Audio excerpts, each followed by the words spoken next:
Okay, hello, welcome back. We're at number 4 of 6, so we're cracking through. I'm really excited to be sharing this content with you today. We're going to go deeper into the world of insight, something that is shockingly absent from most B2B marketing.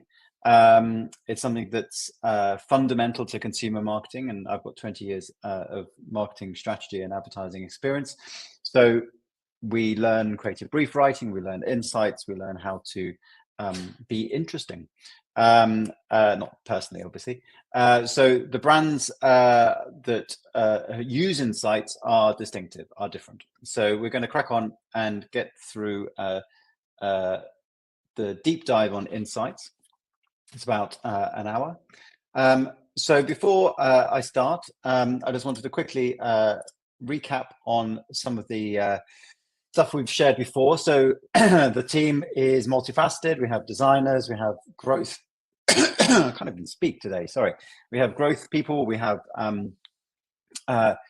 account and project management.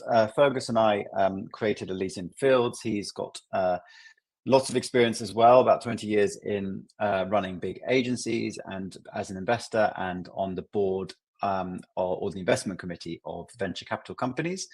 I've got investment experience myself. Sold an agency quite a long time ago. Started in digital marketing and now doing lots of different strategy for growth stage businesses. Broadly, that means those that have got product market fit and are looking to scale. So what we've produced is an end-to-end marketing system. The problem we're solving is confusion, and we'll come on to that in a minute. What we've come up with is something that delivers clarity, delivers energy. What we find is teams get aligned and they get energized and they know what they're doing, and they need to just spend some time working through what they stand for. So there's a positioning activity, then we've got very clear go-to-market plans for the marketing element, messaging and across the funnel, and then we've got a growth machine capability as well with our partner Growth Rocks around the engineering of those funnels, and lots of tactics. Today we're talking about insights, why you should bother, types, and the 4 insights that we have that we tend to work with, but obviously there's quite a lot that goes into that, and we'll share that. The examples are at the end. So the reason that Elysian Fields is doing what it's doing, why we're doing what we're doing, is because generally people feel that marketing in B2B doesn't work. That's the perspective of a lot of growing businesses that have grown through sales.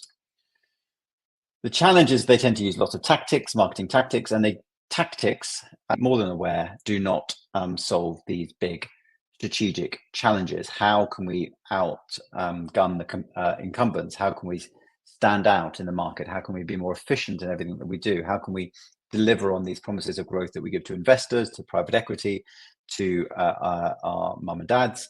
All of that is based or can be achieved, or at least fueled by insights, positioning and testing.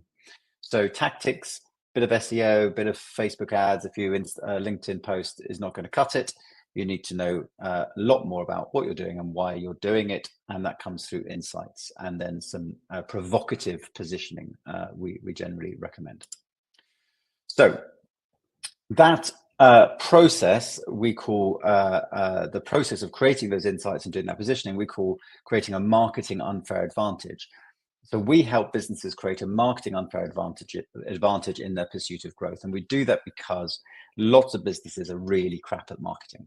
So if you could be half decent, you've got a step ahead. If you could be very good at it, that's a significant unfair advantage. So we do that for B2B businesses who are in the stage of growing their marketing activities. So they've hustled with sales, they have a product, it works, they have investment from elsewhere, or they're privately held and privately funded. But either way, they've got some momentum, because before then, really, you're in product market fit. So we won't dwell there. What does an unfair advantage look like? So this is our friend Manu, who's an investor alongside a number of our colleagues on different investment committees. And he invested in Revolut because their customer acquisition cost was a lot cheaper, a lot less, a lot less than competitors. So if you're acquiring people at a crazy low level of investment, you have an unfair advantage. So you can quantify an unfair advantage. It's not a kind of a fantasy or an academic context. It's very real. And what we want to do is get to the measures. And we've got a whole other thing around the measurement of that, but I won't go into today. So we cross over commercial investment and growth experience, marketing growth and investment experience, and we pull them together. And we do that for big companies and smaller, not too small. We start at Series A and above, and we've got lots of logos. So what tends to happen is we work on insights and research. We look at creative leaps and strategic leaps and get you somewhere interesting. You get a go-to-market plan, and then you get a growth machine. Now, the important thing is execution. We can put all these excellent words into the machine, but we've got to execute. Otherwise, there's no unfair advantage created. Sounds obvious, but it's remarkably hard to get that in place. So that's why we're focusing so hard now on execution. The output is, as our friends at Square Dot, our design and branding partner, talk about, they talk about swagger. So if you get it all right, you get this swagger, you get this confidence. And from that, big things come. So you're a bigger fish in the pond that you're in, but critically, big things come in deals. So you end up with better deals, brighter talent, easier acquisition. It all is just fantastically wonderful. The reality is, obviously, to get to swagger, you have to do some hard work, and you have to commit to it. And we've found that different kinds of leaders, if they're cynical going in, they'll be cynical coming out. What you've got to do is be open-minded coming in and then be consistent and commit to it. And we've got this kind of ski ramp of growth that is possible when you're, although it's kind of the other way, isn't it? Anyway, it goes up and to the right. You've got this opportunity of growing consistently if you stick to it. And that's what we've seen over 24 months with clients. So this is where we come into the idea of marketing being run like product development. There's some really great consistent rigor in product development and not enough in marketing. So we've borrowed liberally from product development. You'll see that in the insights that we share. So let's talk about the insights. We've got, just a quick time check that. Yeah. So what we're going to do is run through what insights are and why you should bother first. So a little bit of theory, but there's a bit of entertainment as well and videos and things. So that makes it lighter.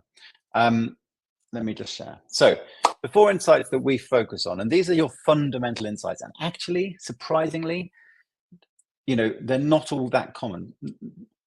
Not everybody's gone through this. And what we've done here is we post-rationalized the calendar scheduling app called Calendly. And it's just a fun, very, very simple product. And the idea is just, even in super simple terms, this is how it could work for them.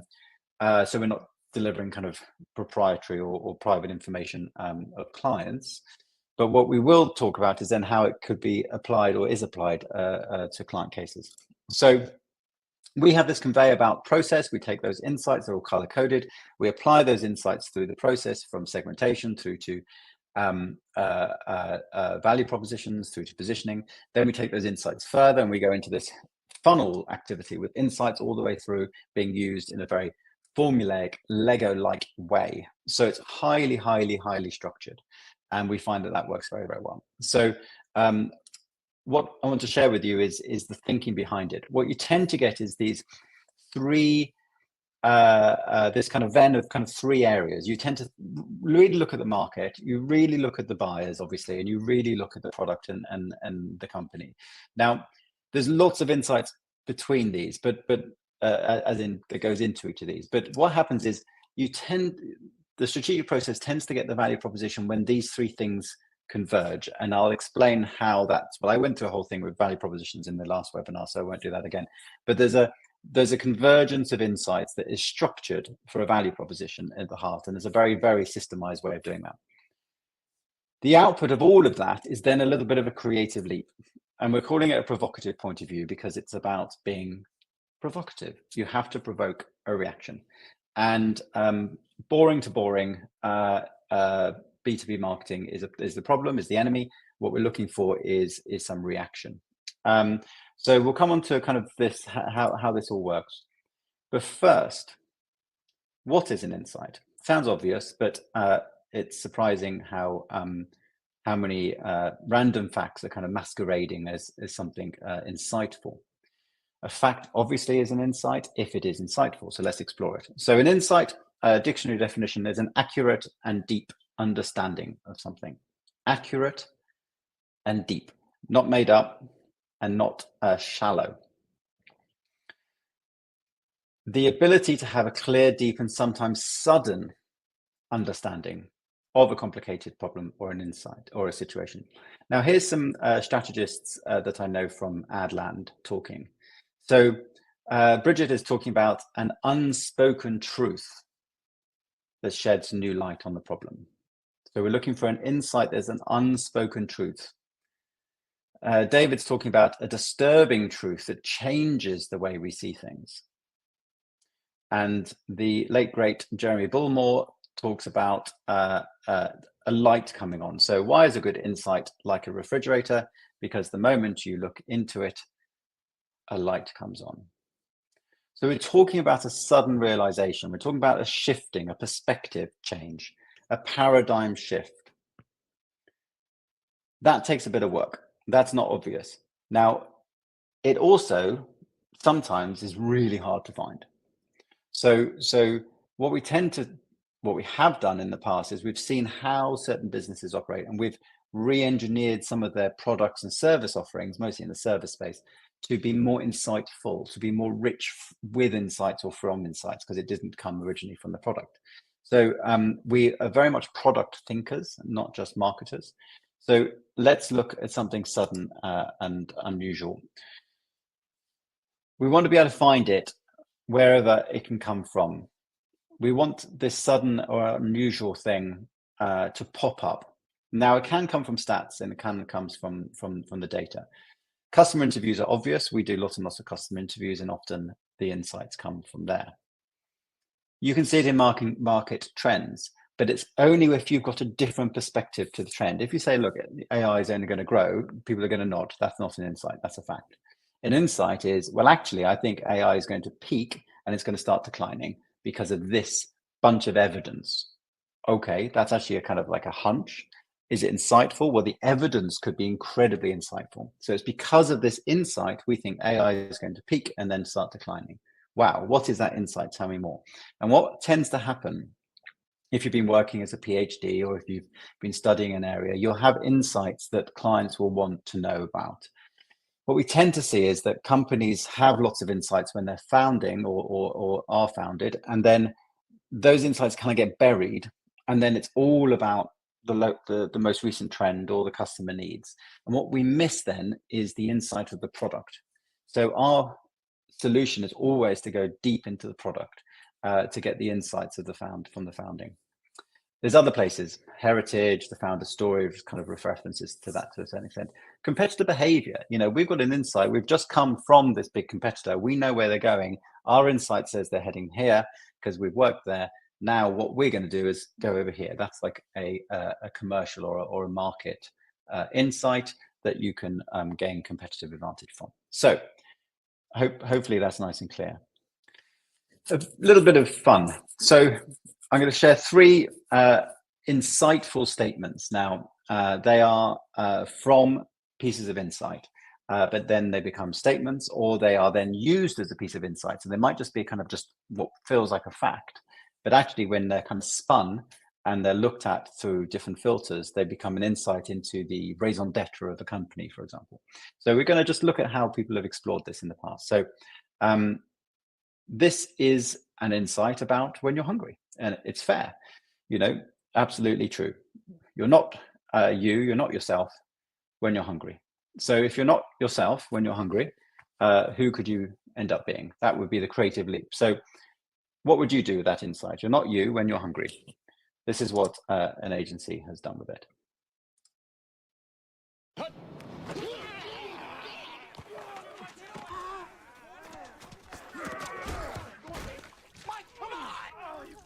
Mike, what is your deal, man? Oh, come on, man. You've been riding me all day. Mike, you're playing like Betty White out there. That's not what your girlfriend said. Baby. Whoa. Use Snickers. Better? Bear. That hurt. You're not you when you're hungry. Snickers satisfied. Okay, really simple, really lovely. So that's an insight about hunger. Nice, a simple consumer insight. Try again. Right, what about this one? So this is a founder's story. Is it insightful? Well, it could be seen as insightful. Let's have a look at it. Our founder, Mr. Honda, was always dreaming of the future, usually while he was creating it. The dream started when he saw his first car. He dedicated the rest of his life to making it a reality. Okay, so that's a founding insight. Kind of is in the shallow world, really. It's not kind of like a competitive insight or something you could really build a piece of technology off. But if you look at it within the category, how many of those kind of stories come out of the car category? Maybe Mr. Ferrari, Mr. Lamborghini. Ford is not particularly inspiring with the founding stories about efficiency. So, you know, what's the story here? Well, actually, it's an insight about the heart of the business. And if this insight is lived in the business, then it will live in the products. So you can easily see this as something that can become pretty big. And indeed, it was.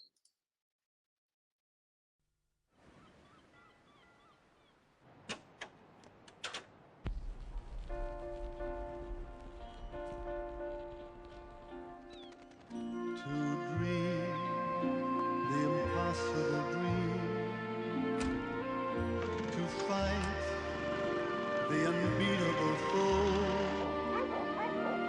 to bear with unbearable sorrow, to run where the brave dare not go,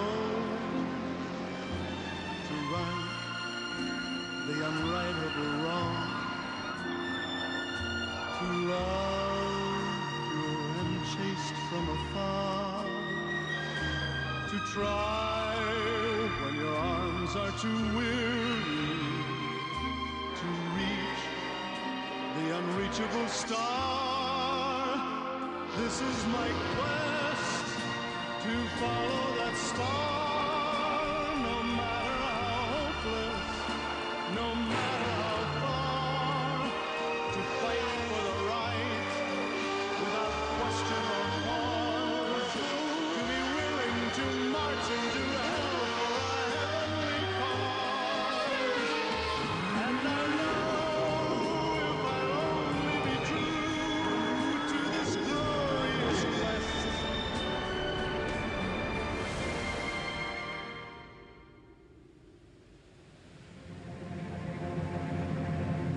to reach the unreachable star.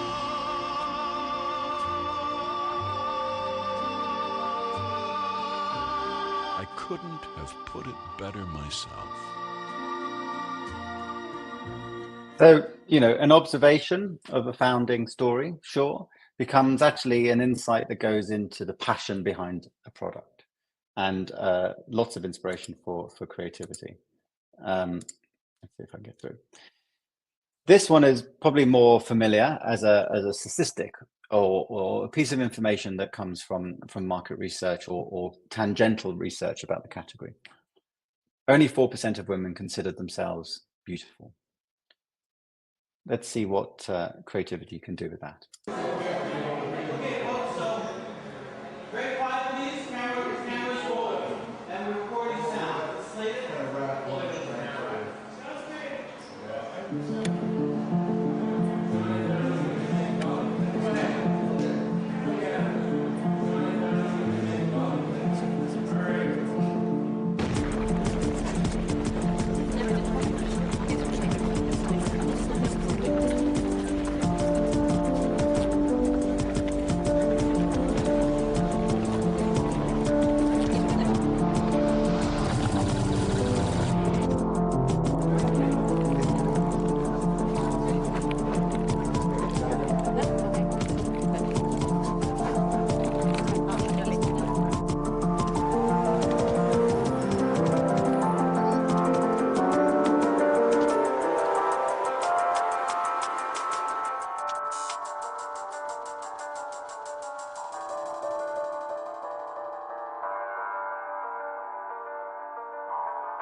So that piece of work was a series of work that happened over a number of years and dramatically increased sales and notoriety for this brand.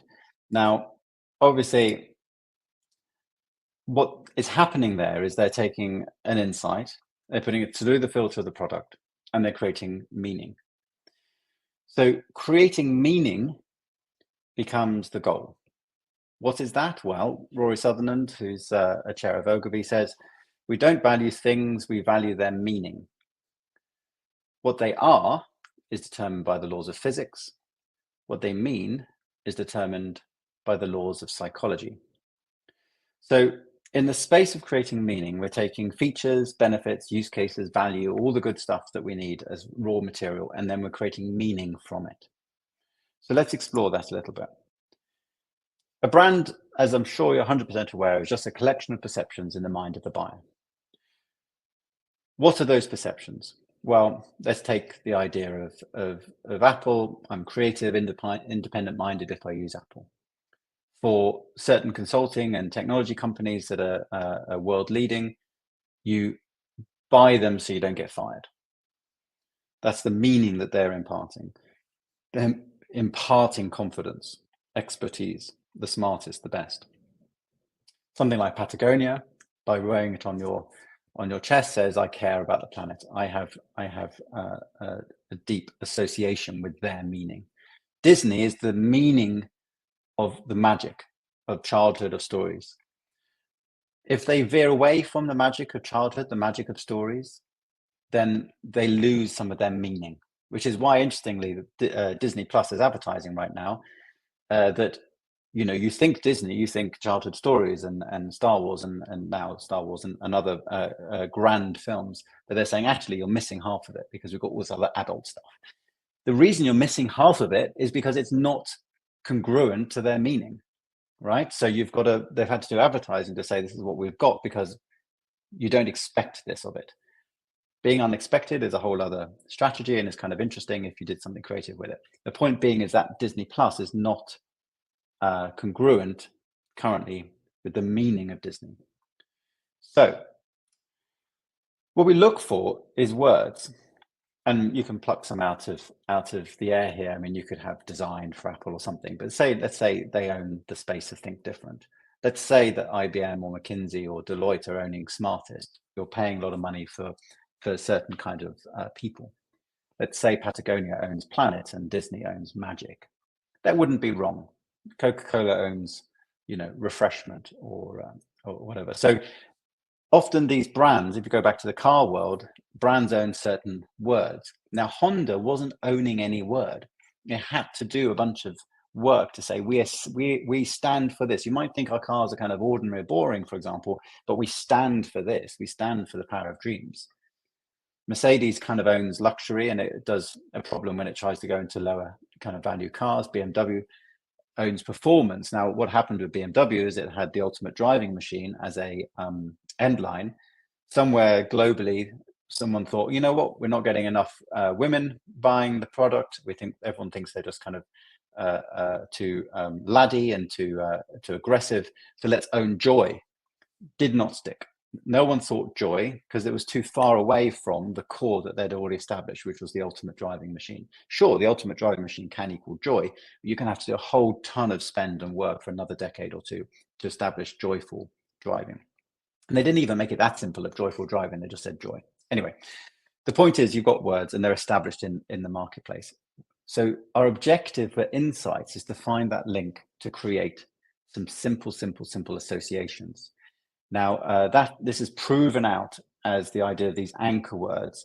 And there's lots and lots of evidence around being distinctive, not being different in the market for consumers, but being distinctive. EasyJet owns the orange color, for example. So in B2B, it's slightly different. You have to work a little harder in demonstrating value, but you still need to establish these words, these fundamental words. The reason it's so important, and especially in B2B, is this sea of sameness issue. So features get copied. Everybody is copying everybody else. Then markets get saturated as more and more software and solutions come to the market, obviously. Competitors, you'll find, all look very, very similar. So, for example, we've done a lot of work with our partner SquareDot to look at consulting, IT consulting businesses. And if you look at how they're colored and structured, and their language is just like identical. So the work is to jump out of that sea of sameness and create something different for each individual company. Same colors, same copy, same fonts often. Anyway, they get to that stage because most businesses are using category and business level insights. So what are they? Let's go into that. There are 3 levels of insights. Okay. So these levels of insights, you start, if you like, with category, and then you go business, and then you go user. The category level insights are the things that you get readily in industry reports. Okay. They say where the category is going, and therefore everybody's reading them. And finding something distinctive is hard.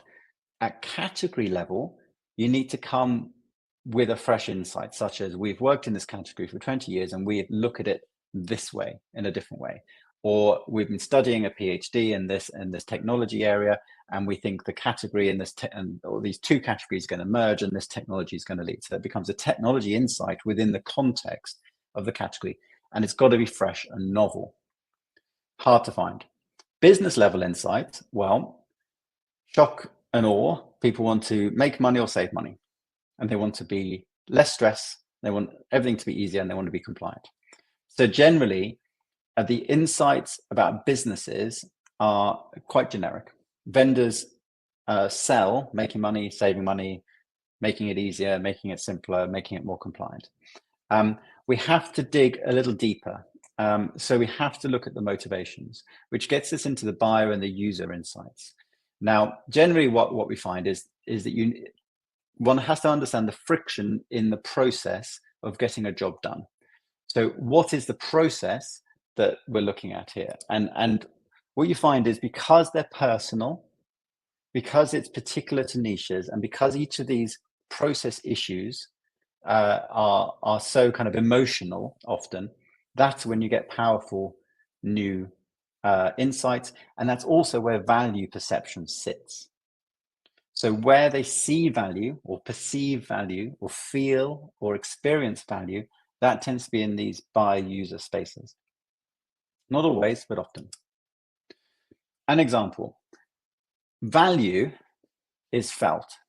It's about getting problems solved. In the old days, you had the idea of the unique selling point, right? The thing that you were saying, this is our thing, and this is always, cheaper, faster, more. That's where easier, simpler, all that kind of stuff sits in. No one's going to say, if you do the opposite test on that, it's like, is the opposite also possible?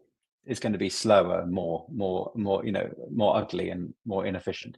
Would that be sellable? No. So you can't use those because they're obvious. Everybody was going to automatically want something like that. That's a feature.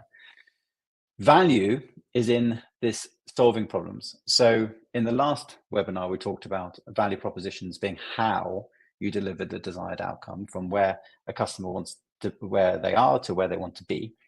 The value that you create is in how they get from one place to the next. They solve a problem, they get the goals done, they get their jobs done. So what we tend to see is the need to understand where value sits in order to know where the insights could be sitting to, the insights into the use of the product.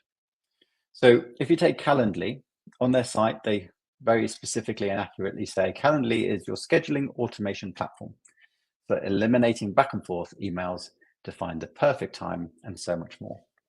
Fine. What's the value? Well, if you use the now you can kind of headline trick, you go, now you can save hours a week while avoiding the hassle of scheduling meetings. Okay, how do I do that? Well, specifically, you use this tool to be more productive. The meaning of that value or the meaning of the company could be about productivity. I use Calendly because I'm busy, I'm popular, and I want to be even more productive. That's the meaning that I'm describing. As soon as you're a little bit smug enough to go, hey, just use my calendar link, it shows you're very, very busy and very, very popular. Now, that's the meaning. So in a word, their brand becomes about productivity, being productive.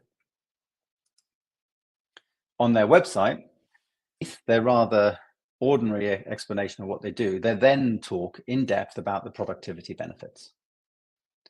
So they talk about driving more sales and revenue and speeding up sales cycle, etc.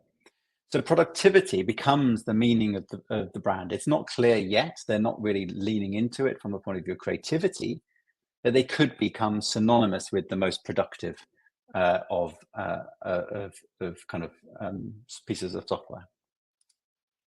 So if we look at meaning, we need to get to meaning through understanding the insights within the business. Let's look at our 4 insights. We have the vision, which is where you're going. We have the real problem, which is the pains, the gains, the alternatives, everything, well, not the alternatives, but the pains and the gains and everything that's about what you want to do. The alternatives or workarounds are what you would do to achieve that. And the new thing is your product's innovation. Now, it has to be new because it has to be newsworthy, and we'll come on to that. If you take Calendly as a post-rationalized example, interestingly, in their reports about the founder, they talk about seeing scheduling as an opportunity for meeting success, for the success of getting 2 people together. Okay, so all of their product development is now going to be about preparing for meetings, reporting on meetings, having successful meetings. The real problem is this frustration, which was experienced by the founder, of setting up meetings. It takes dozens of emails and days of delay, according to him. The alternatives, obviously, we all know, is emails back and forth, but it could also be calling someone up to try to arrange something, or even hiring at great expense a PA. So suddenly you're in this, wow, okay, the alternative to this little piece of software is hiring a PA. That's ridiculous. That's but it does happen, and we knew that was happening. What's their new thing? Well, what they did is they stripped everything back and made the simplest and the sleekest UX. So it's not easy.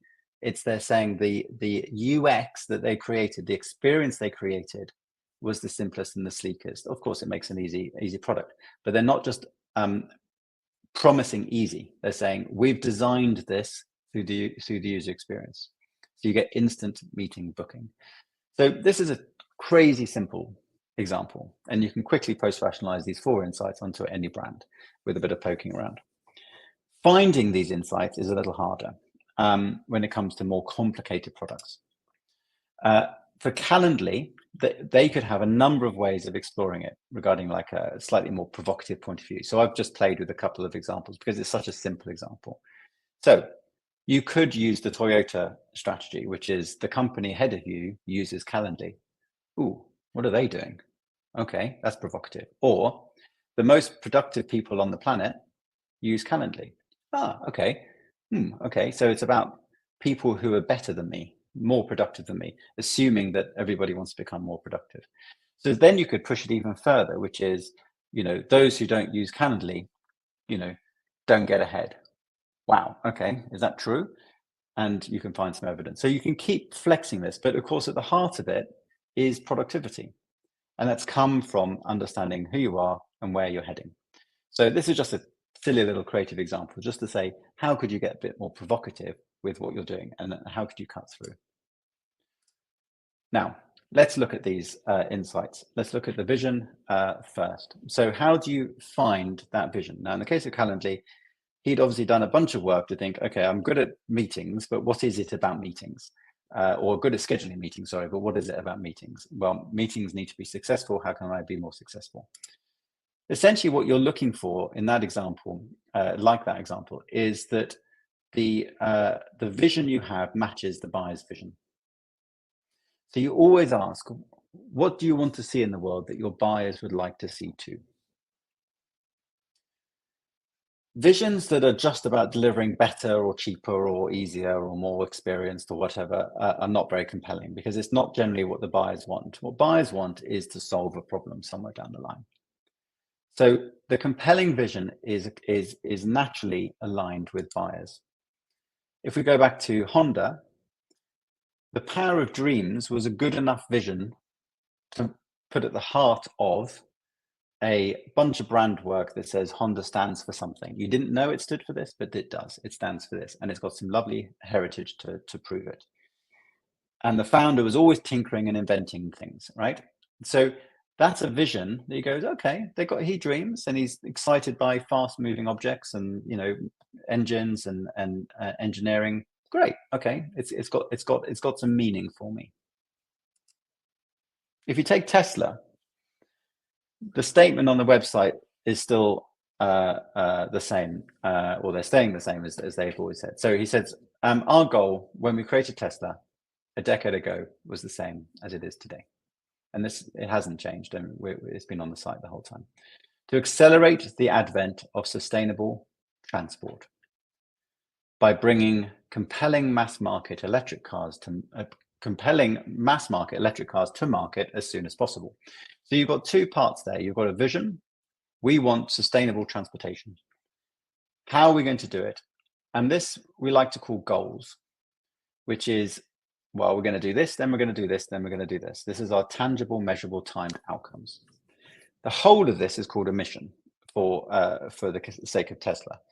I don't like breaking things out, vision, mission, purpose, because you end up just getting a sea of words, and it's just like absolute car crash, pun intended, of information. What you really want, I think, is just a pure vision. We're working towards this big thing, and we're going to do these things. And we're going to execute these goals.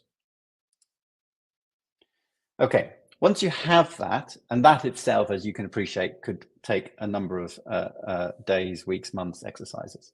Once you have that, you need to understand, well, what problem are we solving?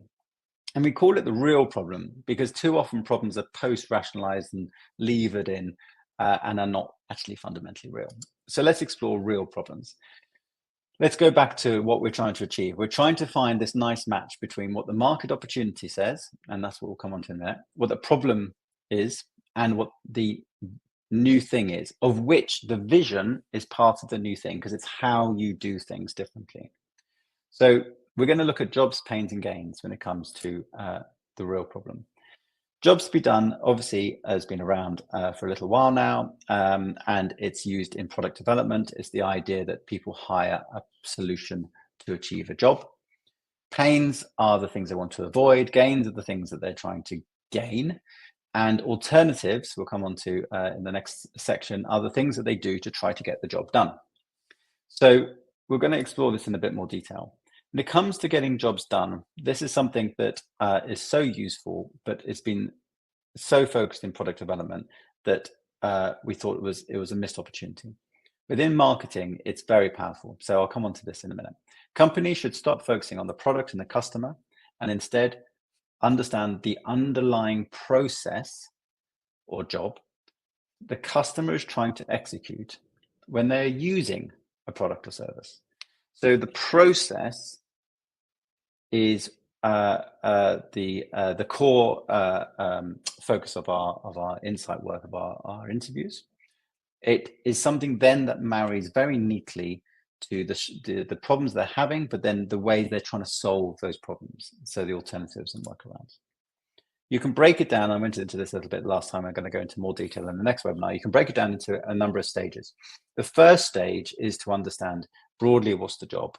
Then you understand the process. So it's the step one of that job, say, taking data from lots of, they want insight into attribution of sales. For example, you might take lots of different parts of data. You might try to understand customer journeys, et cetera, et cetera. So the steps to understanding how to attribute sales to a marketing channel. So take that as a job. There's going to be lots of steps to it. So as you break down each step, you look at what is the desired outcome, either to avoid a pain or to increase a gain. So the outcomes, the desired outcomes they're going to be exploring could be that they're wanting to do something more cheaply, they wanted to do something faster, they're trying to avoid something, they're trying to use something they've already got. There's going to be lots of outcomes to each step of the process.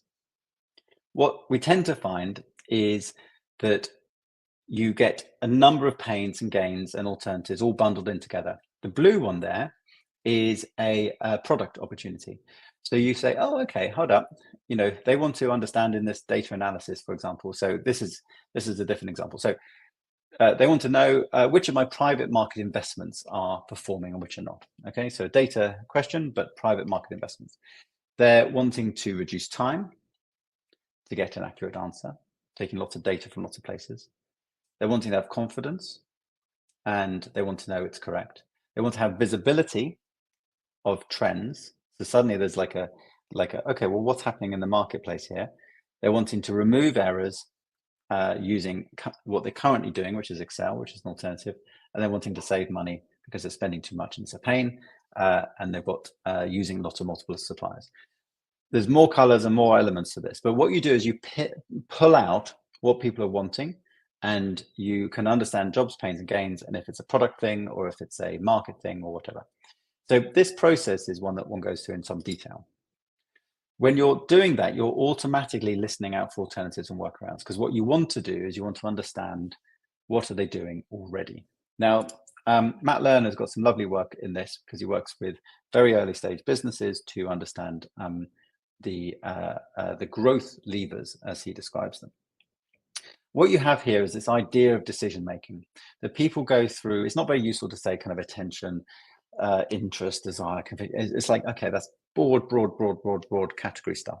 What you want to understand is, okay, what's the trigger? What's the struggle? What are they doing to search? And then what are they doing to select an answer? Now, there's some subtlety to this, which I won't go into crazy detail on, but broadly, you've got a couple of stages. You've got, well, is there a problem that I can solve in the market? Am I in the right area? And then the second is, obviously, is the message that I'm communicating fit for the market? So you can see across this journey that people are trying to get from something, a struggle, to something. And they're trying out solutions and they're testing solutions. Now, to go into a bit more detail with this, what you end up having is questions and answers that you're seeking. So you're looking to interview customers and you're looking to understand their jobs, their pains. Sometimes those pains are social, economical, political, within the business, obviously. Sometimes they're societal, I'm worried about something's going on in the world. The gains they're trying to seek is maybe to do with comfort and safety as well as other things. So what you're trying to do is map out jobs, pains, and gains at each of these stages of the buying or decision-making journey. The next webinar, I'll go into this a lot more detail, but I wanted to give this as a kind of a headline. In doing this, you can go a bit more deeply into each of these for your interviews. When you're doing interviewing and talking to customers, you can understand much more about, this is B2B examples, much more about each individual element. And what you're trying to work out is, what are they doing already? How are they doing it already? And who's involved? Who cares? Not who signs the check, but who's the champion? Who wants to put their name against your product and say, I think we should use this? So those are the people that you're seeking. When you have all of this data, all of this information, you've got an understanding of what the market is doing. But obviously, from the context of the business, you need to understand what you're doing. So the new thing is the exciting bit. We look at it through four filters. One, what is the technology that's your unique approach? What's the design that you've got? Now, it's not about aesthetics. It's about how have you organized your technology to add value? What's the experience of that? So how did that make you feel? What's the benefit that people are getting? How do they interact with it? And then what's the insight it's based on? Perhaps you start with that. But what's the founding insight? Why this technology? And you can see then it neatly fits with the vision of the business, or should fit with the vision of the business. We've mentioned before about the value gap. It's taking people from where they are now to where they want to be. All the time, they just want to know how. Most of your competitors will shout about what. We have a faster widget, a sleeker widget, a more sexy widget. They go, great. How does it help me get from here to here? So what we talk about is helping you understand your new thing in a novel way. It has to be novel. And it has to help buyers achieve their goals. And we're going to talk about the steps, the how. We're going to talk about the expertise that you bring. We're going to say, hey, we won't let you fail, and this is how we won't let you fail. And then we're going to help you with the delivery of it. And it's these 4 principles that make up a landing page, a web page, an RFP, that gives the buyer comfort. This is about making buying easy. When you take these insights, all the pains and gains, if you take the colors here, so the core gains that the buyer's wanting, you understand the jobs, you understand the market alternative, you can get to this new thing by understanding the design, the technology, etc. And you can put it all together. So, Steve Jobs famously said that creativity is just connecting things. It's about taking things and putting them in new combinations so they're novel and exciting. Now, what we're seeking is the novel and exciting. And the novel exciting is best seen and done and exercised by PR. So if we take the idea of newsworthy, anything novel and exciting is always relevant to the viewer, to the reader, is always very specific. It's not generic. It's urgent and it's surprising. Here are some examples. Need no introduction of novel and exciting, relevant, specific, urgent, surprising things. PR and the world of press tells the story of the problem. They don't talk about the what, they talk about how that problem has manifested itself, how that problem is being solved. They talk about how people are being affected by that problem. So our job, to take a leaf out of the PR book, and our work, we have one of our partners is a leading PR person. We always look at how PR and novel and newsworthiness can be woven into positioning. Another output is by taking all of this stuff and putting it into very, very simple templates. So this is a landing page construction. We want the novel new thing to be right up front. What's the elevator pitch? How is it going to be provocative? We'll talk about that in a sec. So if you take this logic, we go, this is what we do very quickly. We do this. Oh, right, I'm in the right place for this job. All right, that's for me. Get involved is always put the call to action up front. Then we go bang into how the current problems will continue within action. So we feel your problem, pain, pain, pain. You're probably using Excel and it's painful. Yes, I am. Nod, nod, nod. Then as you go down, how we're going to solve your problem, how we're going to get you from this place to this place. Here's 3 simple steps to solving your problem. It's about the delivery. Okay, great. To deliver this gain and this gain. Oh, brilliant. Okay, you understand what I want. And then and more kind of how you can trust us, why you should trust us. Well, this is how we work. This is our product credibility. This is how it works. This is how it makes sense. Oh, I understand it. This is how we create these benefits. And this is some testimonials. And this is how we've removed these pains from our customers.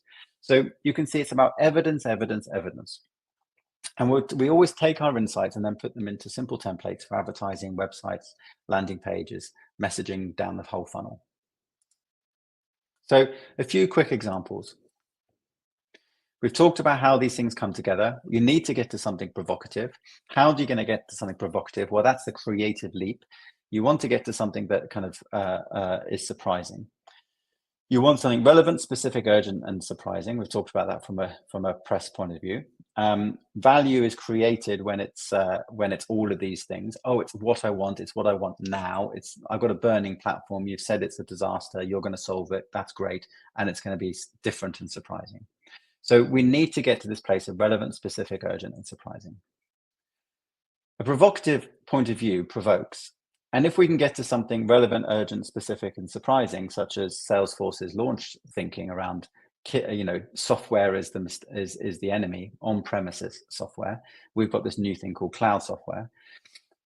They were so provocative, they created huge, huge fuss. Now, there are some good case studies that have come out over the last 20 years, but this one keeps being talked about. And I think it's interesting because it was not just provocative at the time, but it's still provocative now, and it's delivered it's quite neat that it's delivered quite a successful company.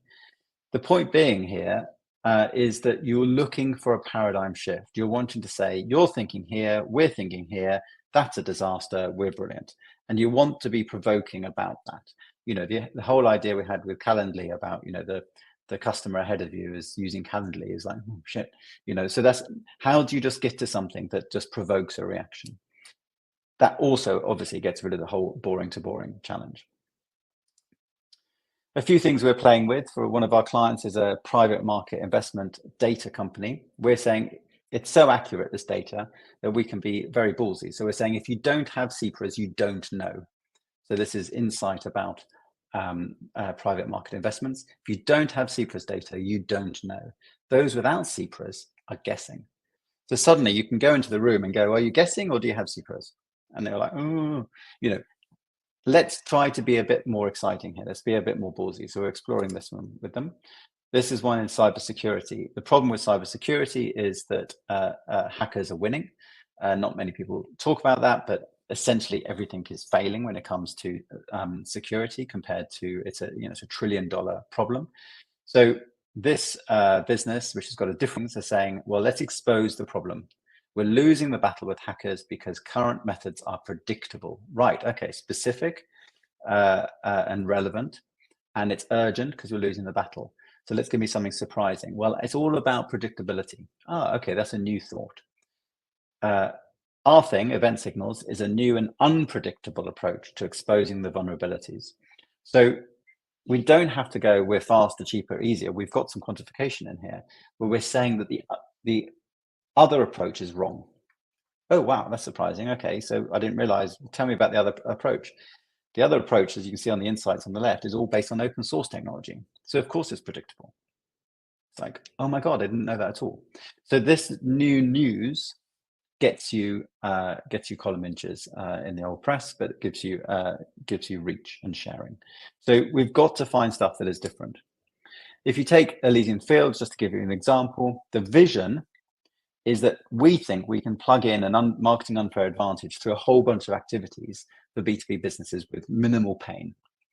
The problem is that marketing and all its myriads of hacking and this, that, and the other scene is very complicated, and finding differentiation is simply really hard. We know what customers do. They try loads of tactics first. They hire lots of agencies. They do endless internal brainstorms. They use the same language again and again and again. They've been regurgitating the same kind of phrasing. They've been trying to work out how to phrase their what. They haven't realized they need to talk about how, and they've been trying to hack solutions together. So our new thing is a really simple, proven process that creates clarity and a new swagger for clients, making lead generation easier. So we can have easier in there, for example, or simpler in there, but it's not the what, it's the benefit. It comes out as being easy. What we're doing, our new thing, is this new process. So, we can then be a bit provocative and say you can't bore someone into buying, which is a truth and a quote from the industry. So avoid boring to boring. Exciting businesses have swagger in all they do. We've got a thought in there. We're then getting people to look at their stuff and going, okay, maybe we can't bore people into buying. Maybe we need to have a bit of energy in there. And then you start looking at the burning platform that you're sitting upon and go, oh, crikey, actually, we're just as boring as the competitors. And we know from all of human psychology that you can't bore someone into buying. So those are the 4 insight areas, and we'll go deeper into the jobs to be done piece. We've talked about an insight and what it is and why bother. We've talked about types, and we've talked about the 4 insights, and we've talked about some examples. What we're going to look at is we're going to look at jobs to be done next, and it's going to continue this theme of allowing you to understand how to create positioning. We're not going to go into crazy detail on the go-to-market plans because that's part of the process, and we'll go through that another time. And the growth machine piece that works takes all these insights and pumps it out as messaging and content and consistent testing. So number 5 in our series is jobs to be done.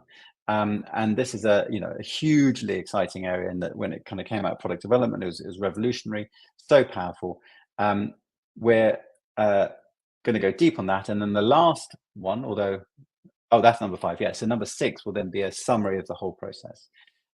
We've got a little bit of space. We're looking at 1 or 2 partners at the moment who've come recently, but we've got a few more slots to fill. So we're interested in talking to people if you want to quickly get your positioning sorted. And that's it for today. We will see you on the next webinar. Please send in messages. Let's see if I haven't got my email up there, but anyway, you'll find me. Send me messages and questions, and I'll cover them off, or I'll comment in LinkedIn, and we'll see you on the next webinar. Thanks very much.